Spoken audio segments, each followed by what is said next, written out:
छात्रों नमस्कार। मैं देवेंद्र कुमार सिंह, प्रवक्ता सरदार पटेल इंटर कॉलेज झांसी। आइए इसके पहले हम लोग पढ़े थे कैकेयी का अनुताप, जो मैथिली शरण गुप्त द्वारा रचित साकेत नामक महाकाव्य से लिया गया था। अब हम लोग अध्ययन करेंगे पवन दूतिका नामक पाठ, जो अयोध्या सिंह उपाध्याय हरिऔध द्वारा रचित है। और हम लोग कक्षा 12 यूपी बोर्ड प्रयागराज द्वारा, जो विद्यार्थी यूपी बोर्ड कक्षा 12 में इस वर्ष पढ़ रहे हैं, उनके लिए आइए हम लोग अध्ययन करते हैं पवन दूतिका नामक पाठ, जो अयोध्या सिंह उपाध्याय हरिऔध द्वारा रचित है। पवन दूतिका नामक पाठ के बारे में पहले जानेंगे कि हमारे संस्कृत के महाकवि हुए हैं महाकवि कालिदास, जिन्होंने एक दूत काव्य लिखा है, संदेश काव्य लिखा है, जिसका नाम है मेघदूतम।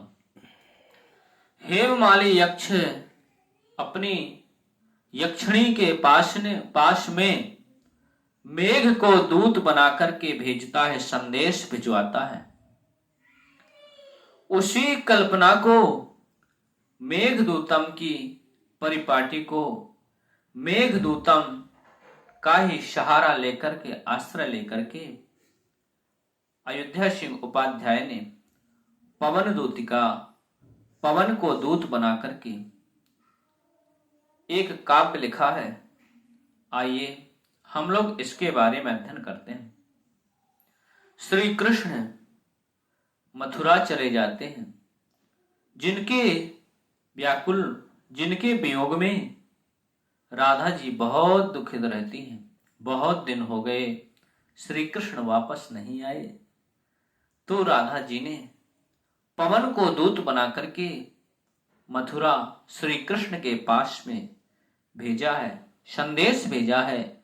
मेरा संदेश तो कृष्ण से कह देना। जिस प्रकार से यक्ष ने यक्षिणी के पास में संदेश भेजा था मेघ के द्वारा, उसी प्रकार से राधा जी ने श्री कृष्ण के पास संदेश भेजा है पवन के द्वारा। उसी प्रकार का यह ग्रंथ है। और जिस प्रकार से महाकवि कालिदास ने मेघदूतम में मंदाक्रांता छंद में पूरा मेघदूत लिखा है, उसी प्रकार से यह पवन दूतिका भी डॉक्टर अयोध्या सिंह उपाध्याय हरिऔध जी ने मंदाक्रांता छंद में ही निबद्ध की। बहुत ही अच्छा काव्य संग्रह है और यह परीक्षा के लिए भी बहुत महत्वपूर्ण है। प्रत्येक वर्ष इस पाठ से परीक्षा में प्रश्न पूछे जाते हैं। एक काव्यांश दे दिया जाएगा और उस काव्यांश के नीचे 5 प्रश्न होंगे। उसी पद्यांश से उन 5 प्रश्नों को उत्तर देना होगा। उन 5 प्रश्नों में से एक प्रश्न यह होगा कि इस पाठ और यह किस पाठ से लिया गया है और इसके कवि कौन है। 10 नंबर का होगा। आइए अध्ययन करते हैं। मंदाक्रांता छंद में है, छंद पढ़ेंगे, इसके बाद अर्थ बताएंगे। तो पढ़ने जब आप वीडियो देखें तो आप किताब जरूर रखें, किताब देखते जाएं और यह वीडियो सुनते जाएं, आपको बहुत लाभप्रद होगा। आइए पढ़ते हैं पवन दूतिका। मंदाक्रांता छंद है, इसमें 17 वर्ण होते हैं, 17 वर्ण होते हैं और 17 वर्णों वाला मंदाक्रांता छंद।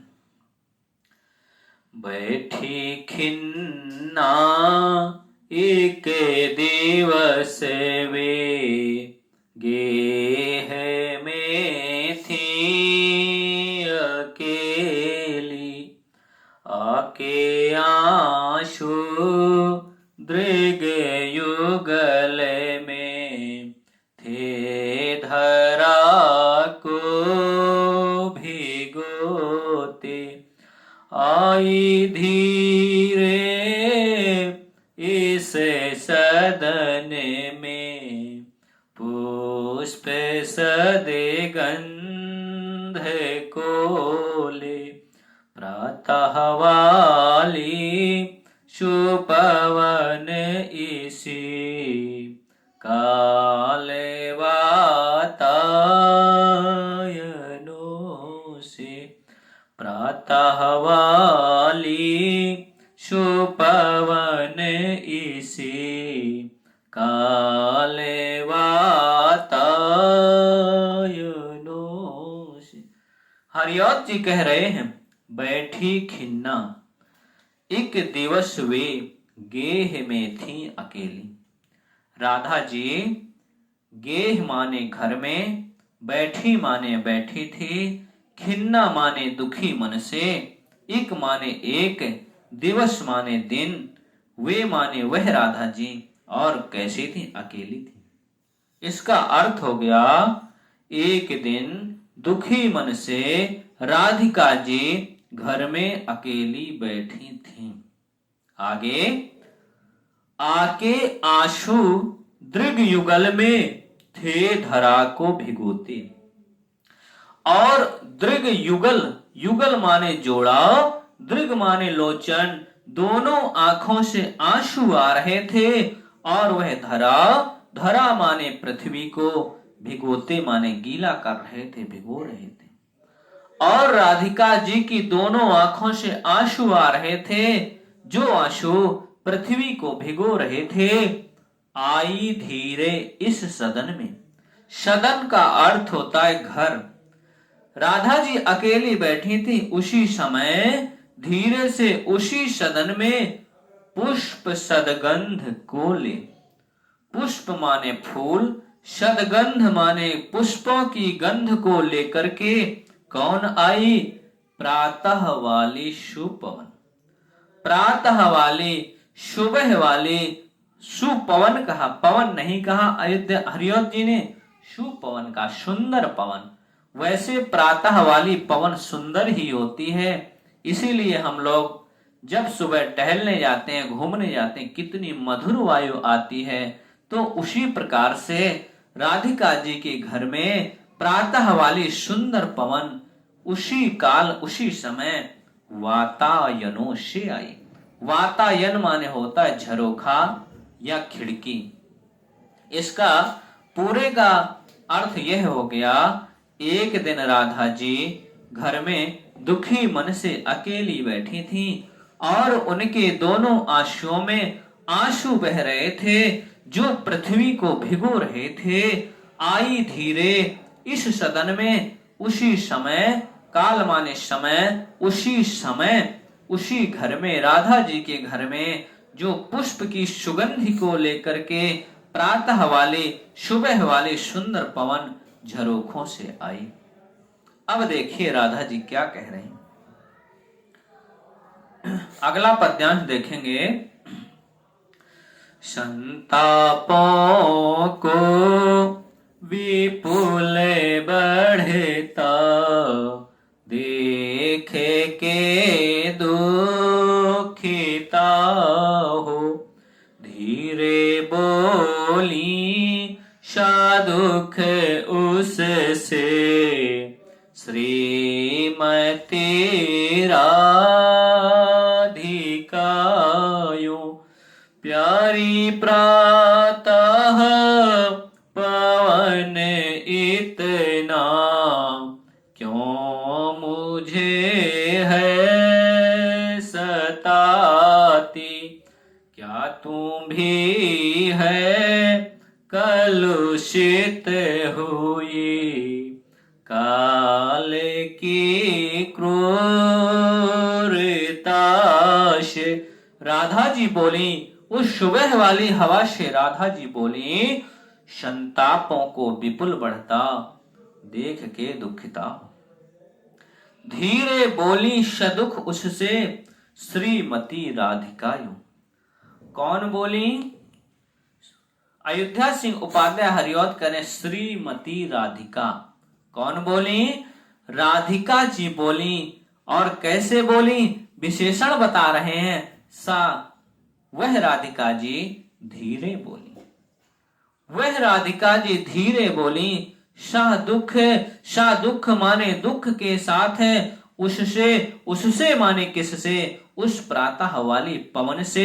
राधिका जी बोली, क्या बोली?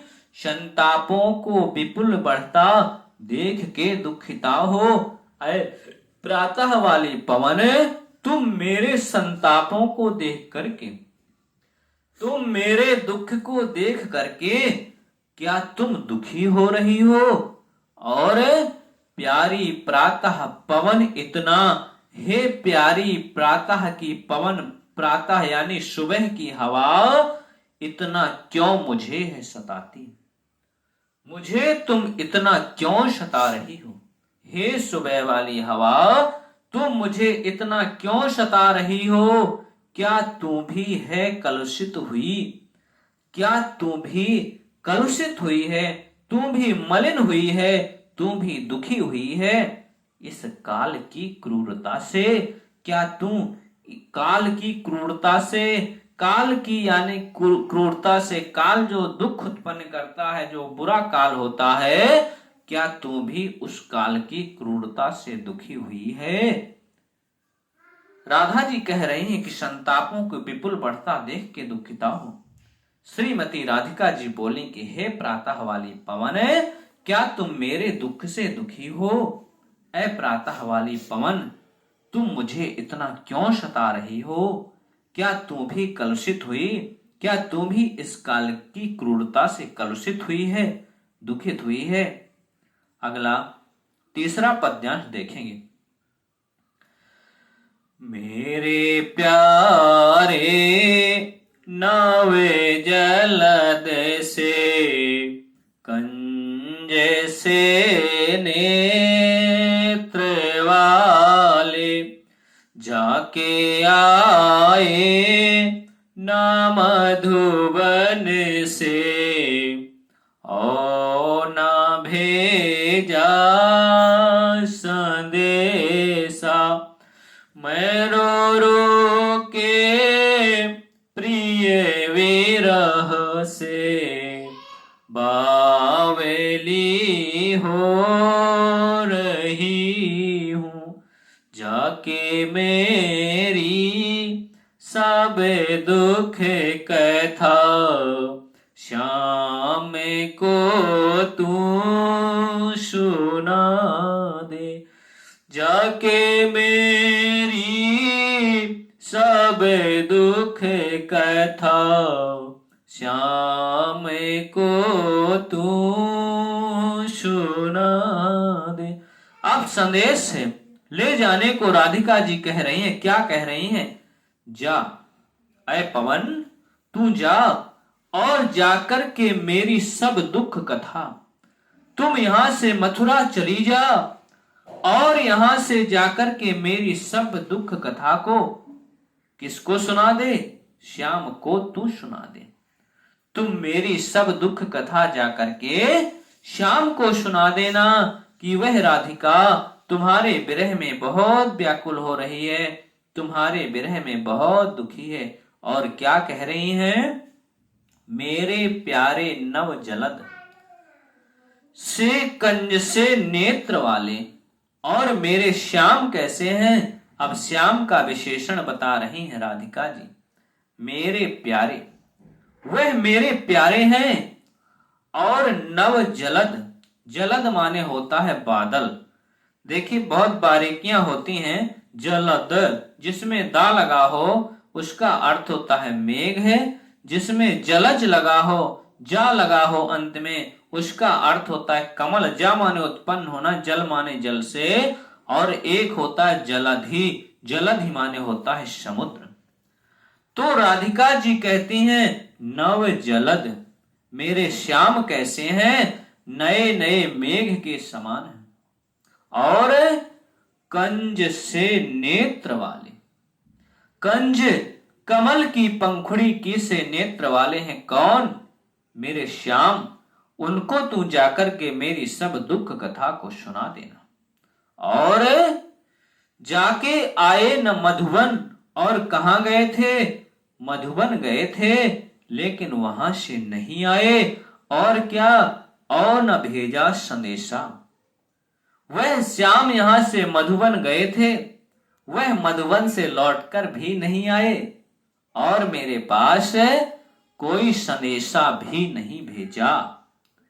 और क्या करना तू? मैं रो रो के प्रिय विरह से, और मेरा जो प्रिय विरह है, श्याम के बिछुड़ने का मेरा जो प्रिय विरह है, मैं उनके विरह में रो रो के मेरा बुरा हाल है। मैं बावली हो रही हूं, मैं श्याम के प्रिय विरह में बावली हो रही हूं, पागल हो रही हूं। इसलिए हे प्रातः वाली पवन, तू मेरी सब दुख कथा किसको सुना दे? श्याम को सुना दे। आगे क्या कह रही हैं श्रीमती राधिका? हरिऔध जी कह रहे हैं, ज्यों ही मेरा भवन तज तू अल्प आगे बढ़ेगी, शोभा वाली सुखद कितनी मंजू कुंजे मिलेंगी, प्यारी छाया मृदुल स्वर से मोह लेंगी तुझे वे, तो भी मेरा दुख लखे वहां जाना विश्राम लेना। और राधिका जी पवन से कह रही हैं, अब कह रहे हैं, तू जैसे ही मेरा संदेशा लेकर के मेरे भवन को त्यागेगी तो मार्ग में क्या होगा।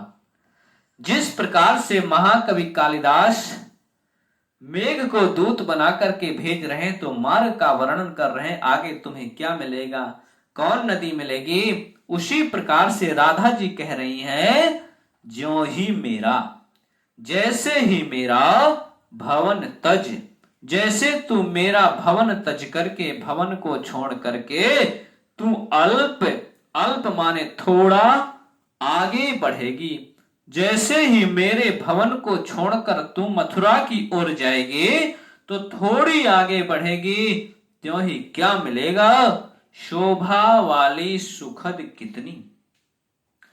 कितनी शोभा वाली और सुख को प्रदान करने वाली कितनी मंज कुंजे मिलेंगी।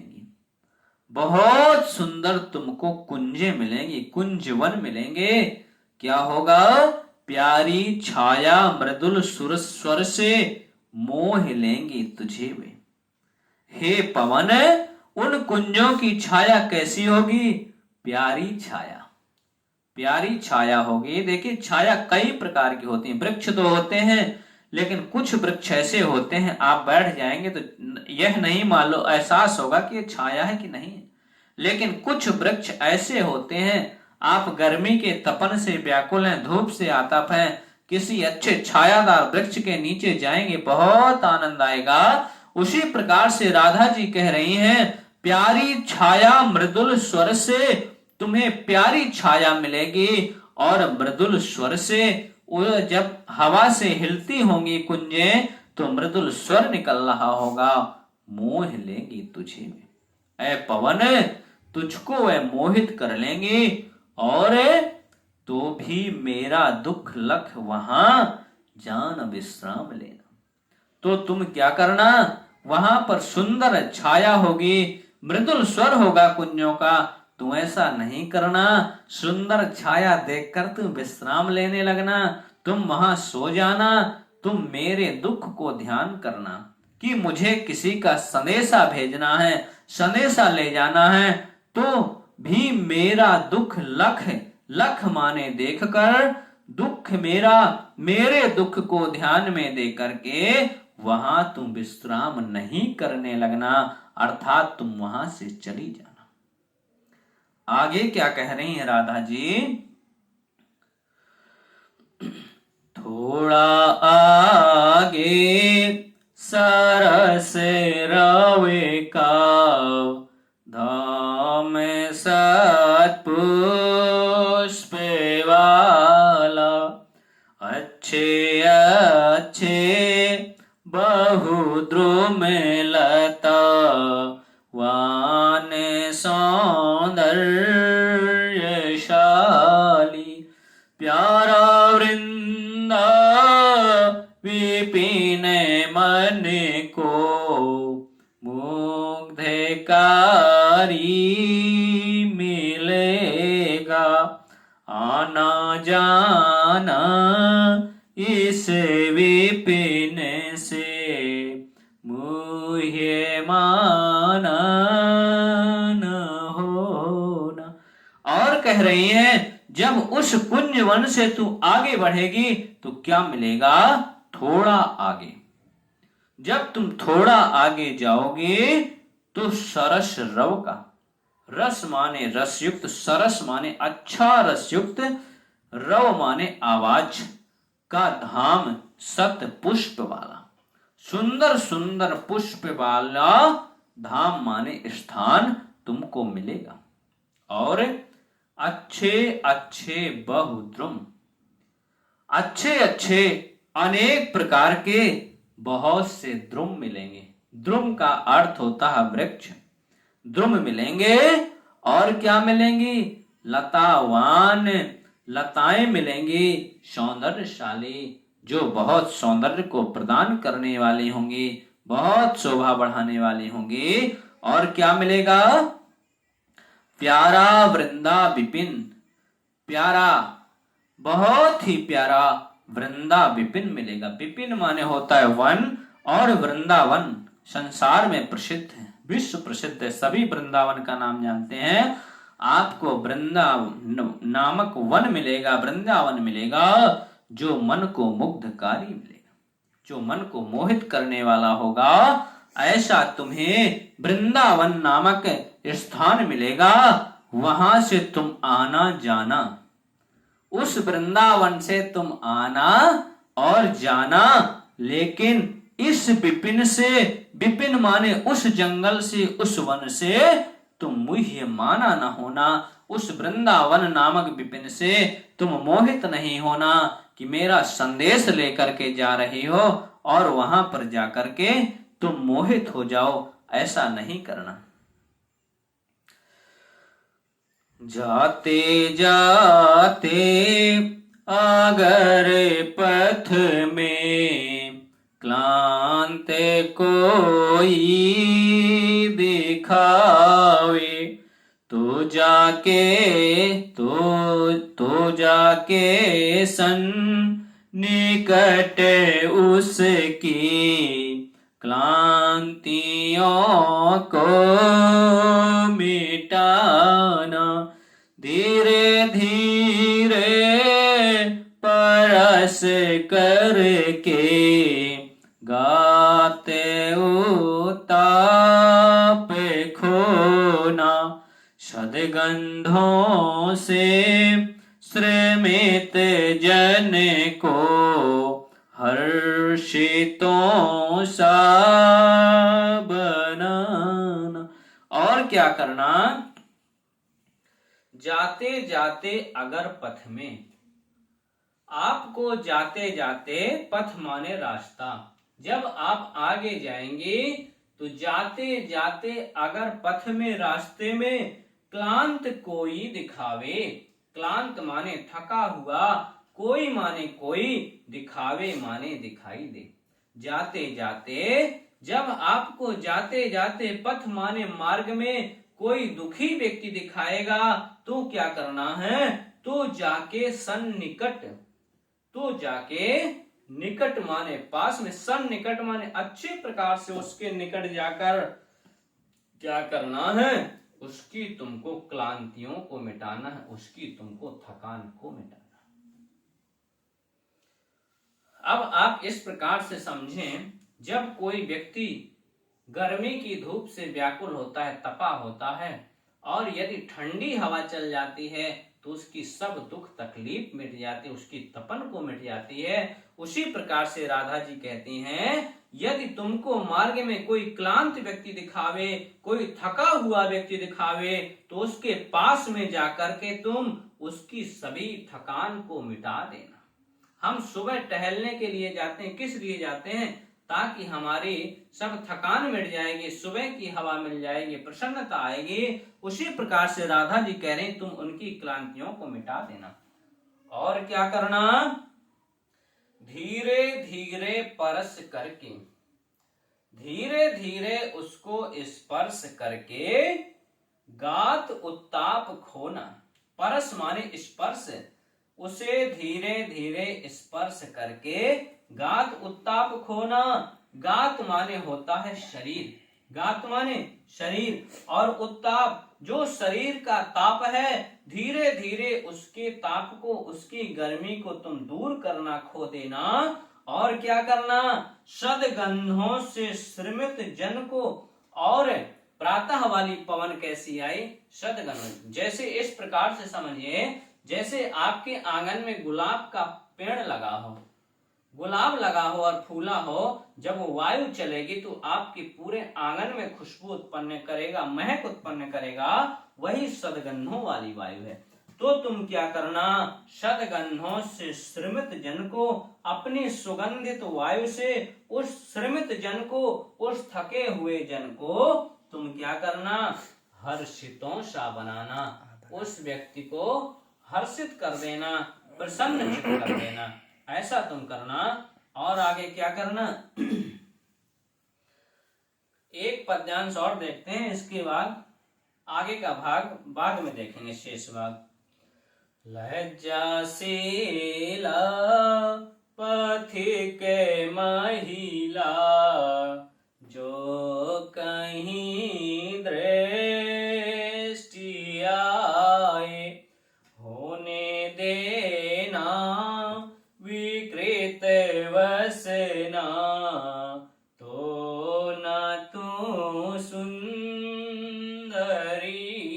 को, जो थोड़ी भी श्रमित वह हो, गोद ले श्रांति खोना, होठों की औ कमल मुख की, म्लान लाए मिटाना।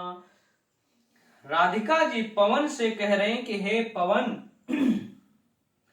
यदि आपको रास्ते में लज्जाशीला पथिक महिला, यदि आपको मार्ग में कहीं महिला दिखाई दे, पथिक यानी कि पथ पर चल रही हो, मार्ग पर चल रही हो, और वह महिला कैसी हो? लज्जाशीला हो, लज्जाशील महिला हो। लज्जाशीला महिला कहने का मतलब पर्दा किए हो, घूंघट किए हो, ऐसी महिला यदि तुमको रास्ते पे जो कहीं दृष्टि आए, दृष्टि माने तुमको दिखाई दे, यदि रास्ते में पैदल चलने वाली लज्जाशीला महिला तुमको कहीं दिखाई दे, तो तुमको क्या करना है? तो तुम एक कृपा उसके ऊपर कर देना, होने देना विकृत बसना, तो न, तो ऐसी वायु चलना, धीरे धीरे वायु चलना, ऐसा नहीं करना कि तुम आंधी चलने लगना, तो उस महिला का जो पर्दा है, जो साड़ी है, वह उड़ जाएगी, यानी उस महिला का मुख खुल जाएगा, जिससे वह विकृत वसना हो जाएगी। ऐसा नहीं करना, उस सुंदरी को तुम विकृत वसना नहीं करना। और जो थोड़ी भी श्रमित वह हो, और यदि वह कैसी हो? यदि वह थकी हो, यदि वह महिला श्रमित हो, थकी हुई हो, तो क्या करना? वह हो गोद ले श्रांति खोना, होठों की और कमल मुख की म्लानताओं को मिटा। तो उसको क्या करना? उस महिला को यानी श्रांति को खोना, तो मधुर वायु चलना, अच्छी वायु चलना, जिससे होठों की और कमल मुख की, यदि व्यक्ति थका हुआ होता है तो उसकी थकान होठों में दिखती है और मुख में दिखती है, होठों की और कमल मुख की, उसकी सारी म्लानताओं को तुम क्या करना? मिटा देना। इस प्रकार से राधा जी पवन को दूत बना करके श्री कृष्ण के पास मथुरा भेज रही हैं। यहाँ तक कि हमने पढ़ा, इसके बाद शेष भाग आगे कल वीडियो में देखेंगे। बस प्रिय छात्रों, आज यहीं तक।